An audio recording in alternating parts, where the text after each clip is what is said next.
I'm your host, Donna Cates, and each week we'll dive into powerful stories, expert strategies, and practical tools to help you take charge of your financial future. Whether you're planning for retirement, navigating a divorce, or simply looking to build your wealth with confidence, this is your space to grow, learn, and thrive. Let's get started with today's podcast. Hello, everybody. I'm excited to introduce you today to Dr. Julie Artis, who owns a company called Julie Artis Coaching. And I didn't confirm that, so I hope we're still good there. And Julie, I'm eager to dive into your career journey now. So if you can share with us a minute overview on what you do and why you got into it. Absolutely. I'm so happy to be here. Great to meet you, Donna.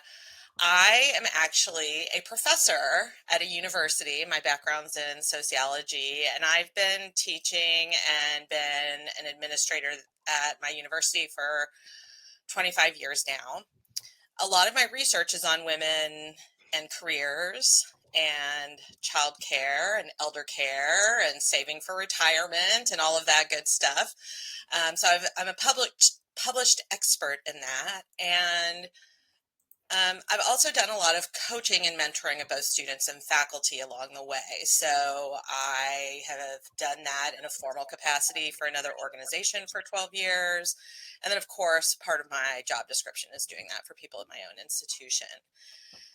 And I think during the pandemic, I was really thinking about, I turned 50 like a month after the pandemic started. Oh, God bless you. Uh, I am divorced, and I'm almost an empty nester.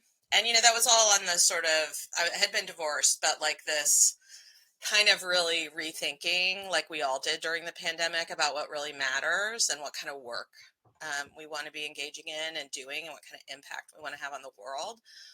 And I felt really called to supporting professional women to go after the kinds of work they want, the promotion they want, to help them negotiate the raises they want.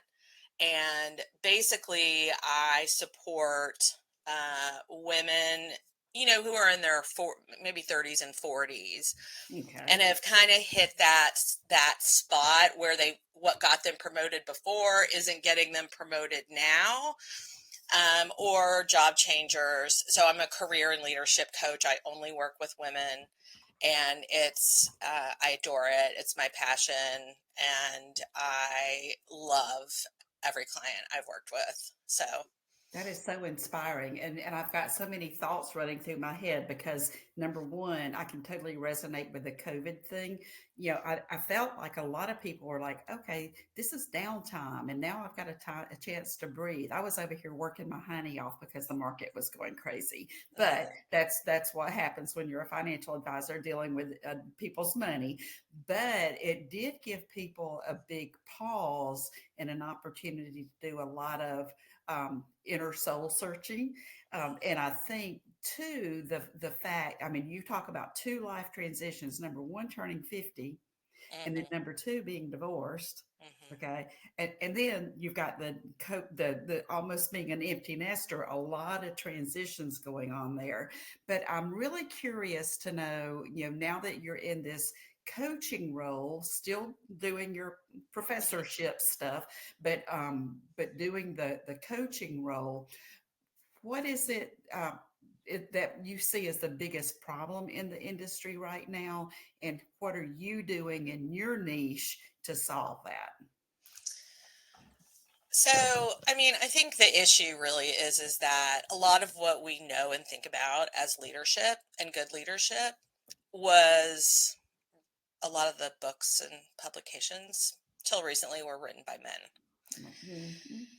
And with the influx of women into the job market, and let's just say, especially working mothers in the 80s, and it's just now more normative than ever before for women to work. There was a dip in that during the pandemic, but it's come back up simply because it's too expensive not to have two incomes if you're raising a family right now in most Right. places in the United States. And you know, for me, I still believe, and I think the research bears this out, that the workplace is still very gendered, that there are different standards for men and women, that there are different assumptions, different expectations, just different minefields that you have to navigate. And I'm not saying that there's not minefields men have to navigate. I just think that it's really, really important that when you are coaching women about their careers, that you are attending to the whatever decades or centuries of gendered socialization that we've inherited, where, when my grandparents who lived through the Great Depression, my grandmother stayed at home. My mother, I was raised in the 70s, stayed at home. And so the like sort of advent of women being in the workplace is a relatively new one. Mhm. And it's a workplace that was completely structured by and for men with families and wives at home, and lacks, in many cases, until COVID, which I think was a disruptor, the flexibility that most working moms need. So how do you navigate that? Like, right? So I'm a sociologist, so I see all this big picture stuff. But then with coaching, what it really is about is helping individual women navigate their own like sort of internal socialization, their own beliefs about what's wrong and right, their own interests, their own passions, what they want for their future and their family's future, and then helping them sometimes politically navigate to get there, sometimes help them with negotiation to get there. um, so that's the sort of, for me, the sort of, if I think about the enemy is that the workplace is still gendered, no matter what you think about the rollback with the DEI programs and things like that. It's just different. And so women need a different kind of support. And what you're saying really resonates with me. A couple of things I'll say. My grandmother never even learned to drive. She never had a Yeah. driver's license, right? So Yeah. and that wasn't that long ago. No. So it's just amazing how quickly things shift. But the culture, and that's the thing, is it doesn't really matter for, you and I, we have our personal experiences that have shaped us, but it's the culture in its entirety that's still driving the day-to-day behaviors of most everybody.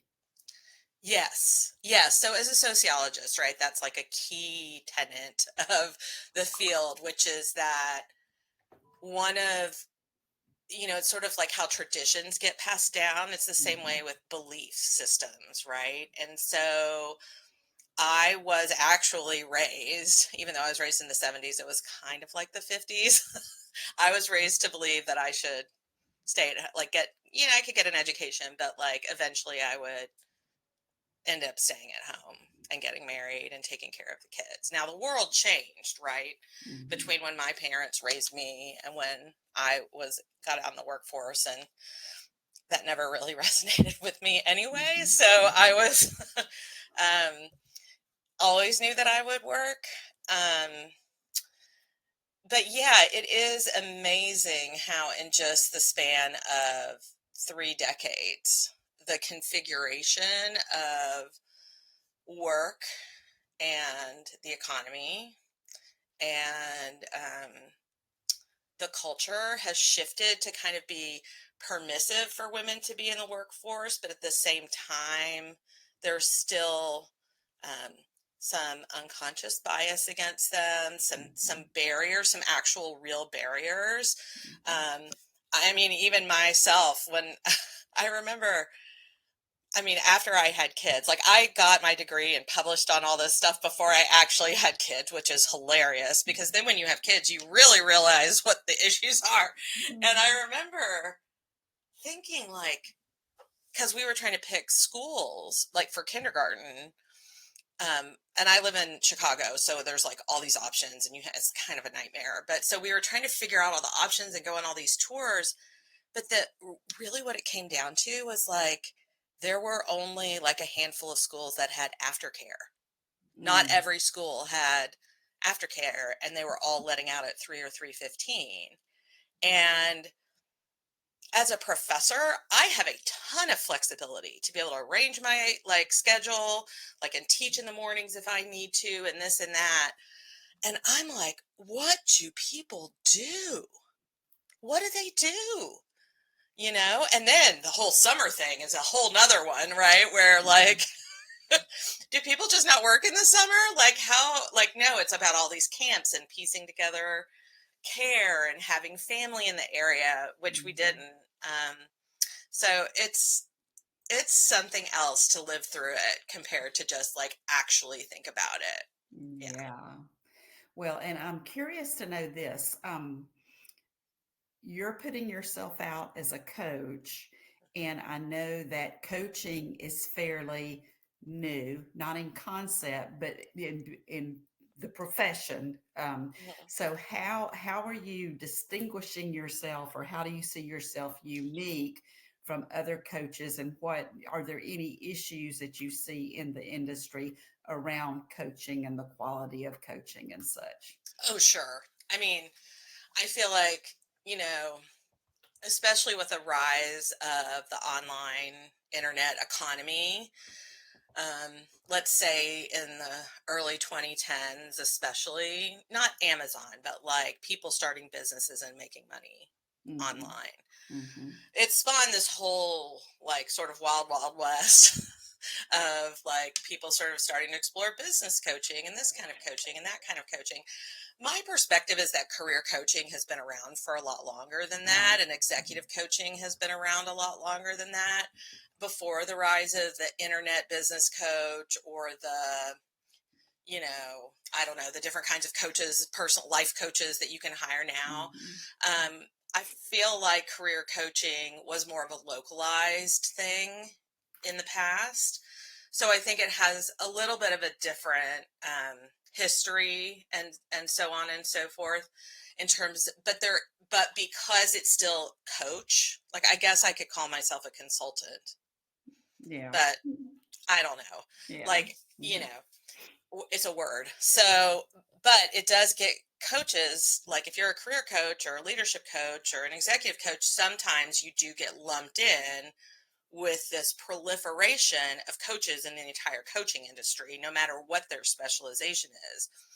And during the, sort of early days of the internet and then the boom of the internet economy in 2020, a lot of people got like had bad experiences with coaches, paid money, didn't get the money, that didn't get a return on their investment. And so I think what's really going on now with coaches, just as an industry, no matter what your specialization is that there's kind of a lack of trust that is right off the bat. Like, what does a coach really do for me? How do I do it? Like, I don't want to pay you that. There's a lot of questioning about what are the qualifications? Why do I need this? Why can't I just do it myself, etc. Um, and I'm happy like to talk to potential clients and everything about any of their questions. And some of it depends on their own individual circumstances. But um, this trust piece is really tricky, right? In terms of having a business where I'm really focused on supporting women in their careers. I do get a lot of referrals, and that's how, when there's if there's a lot of distrust, one of the ways you build a business is like word of mouth and people that recommending you and things like that. And so that's been a good source of business for me. And then they recommend me and all of that stuff. But I think one thing that makes me really unique and is this combination that I have being like an academic and a sociologist who understands the things that are happening in the workplace at a very macro level. And then also over 15 years of experience in leadership and 10 years, 12 years of experience actually coaching Mhm. women about their careers um, to navigate different workplace situations. And a lot of my approach to coaching is not just about like how do you fill out a resume or do a job interview or any of that kind of thing.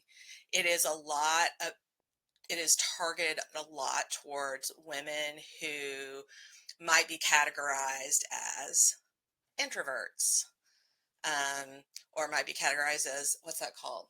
Um, where you're highly sensitive people, Mhm. right? Mhm. Mhm. Or I've had several clients with not surprisingly with PhDs or who are engineers or whatever, who have all this education and then feel like they hit a ceiling. And I speak their language. Like, I know what it's like to have that much education. I understand the politics of the workplace. And I think a lot of times what women in those situations and who are introverted and all that stuff need is somebody who can support them with some of the internal kinds of things that they need to um, get clear on. So for example, for a promotion, one of the things you really need if you're trying to get from, like, say, manager to VP, or I mean director to VP, etc., is you need to be visible. And women have a really hard time sometimes putting themselves out there, speaking up in their room, standing up for themselves, making sure that they're walking that line so that they're not seeing as too much, and that comes with a lot of internal negative talk, Mhm. partially because of the way that we have been socialized. And so one of my certifications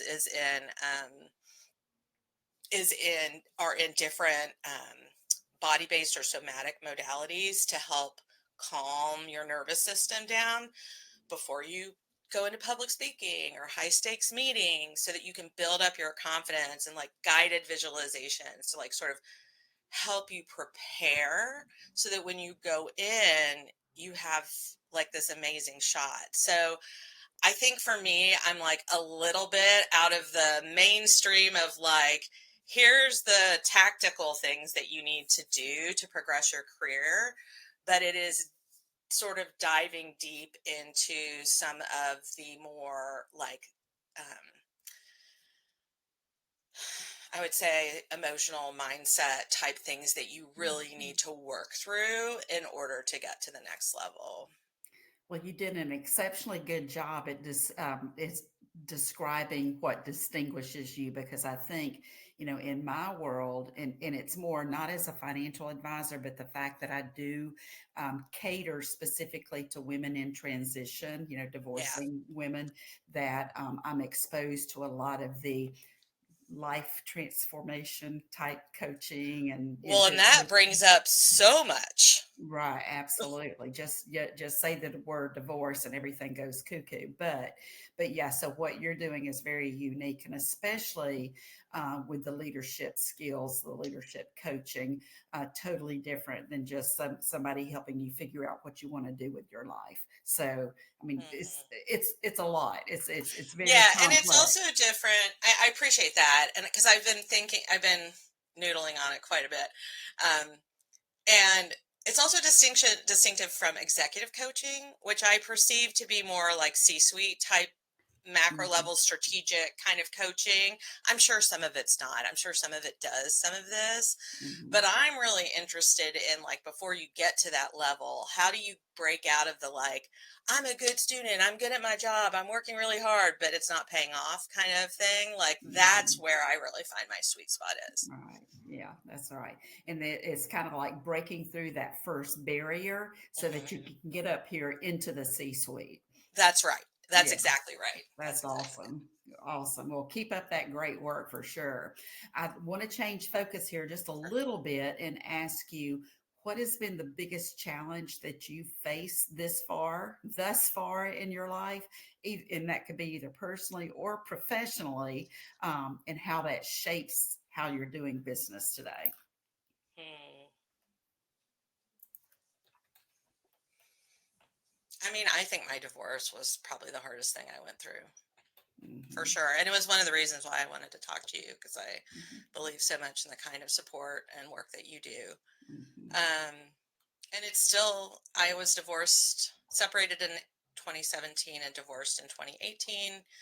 It Mhm. was relatively amicable and still is. And it's still financially and emotionally one of, like, the hardest things I've ever done. Mm. My kids were, I mean, it's really, I mean, it was about the relationship, but it was in the um, like, this is not the way I thought my life would turn out kind of thing. It Mhm. was both about that, but it was then also being worried about my kids, who were like 10 and 12 at the time.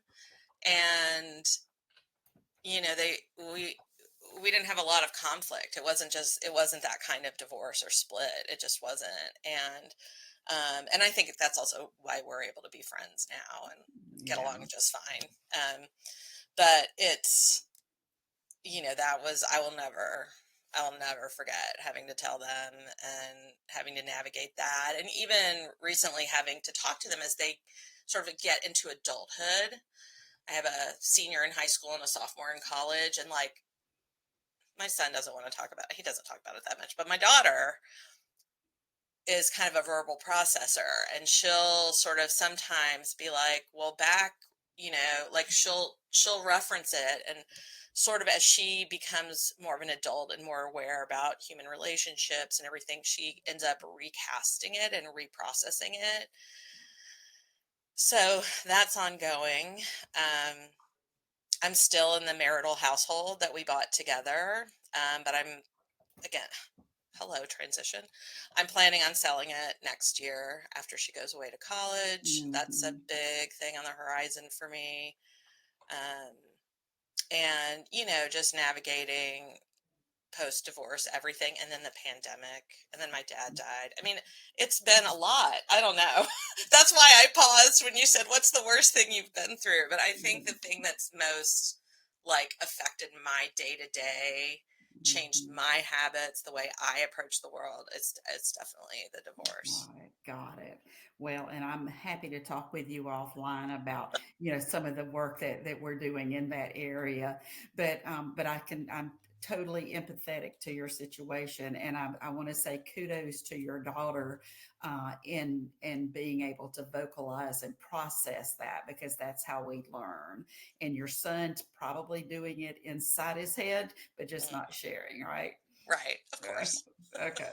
All right. Awesome. So I'm going to shift gears again and say, if you could have lunch with any person in the world, living or deceased, who would it be and why? Brene Brown. Oh, yeah. I know I'm such a personal development junkie. I know it's such a cliche, but for me, I mean, I grew up in Kentucky. I can tell you have a Southern accent, but Yeah. like there's something about like her and the fact that she's a social work researcher and all of her work is based on empirical research, and she thinks so outside of the box. At the first talk I heard of hers, I've been obsessed. I would drop everything and work for her organization in a minute. If you're listening, call me. I have research and statistical data skills.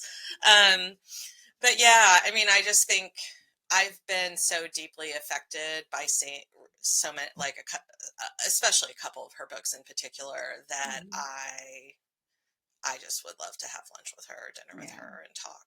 Yeah, And that's fortunate that she is still living. So there's still that opportunity. We'll yeah. put that positive energy out there for I sure. know. You never know. You just don't. And I can tell you, I have a couple of friends. One's a psychologist. Well, they're both psychologists. One's organizational Hmm. psychologist, and the other is, does more what we think of as a psychologist, the mental health area. But they've both trained under her and just can't say enough good things. So, Yeah. but all right. Well, tell us, what is the best way for people to get in touch with you if they want to learn more about your work, and how to support you? I think the best way to get in touch with me is I'm on Instagram. It's at Dr. Julie Artis. And you can also search for me, Julie Artis, PhD, on LinkedIn. Those are probably the easiest ways to get in touch with me. And I would love to hear from anybody who feels like they could use some support at this stage in their career and their life. That's awesome. Thank you so Yeah. much for being a guest today. It was lovely to have It you. was great to meet you too. Thank you. I hope today's conversation left you feeling inspired, informed, and ready to take the next step in your financial journey. Remember, building wealth isn't just about money, it's also about creating a life that aligns with your goals and values. If you found this episode valuable, please subscribe, leave a review, and share it with the women in your life who deserve financial empowerment too. Until next time, stay confident, stay empowered, and keep building the life you desire.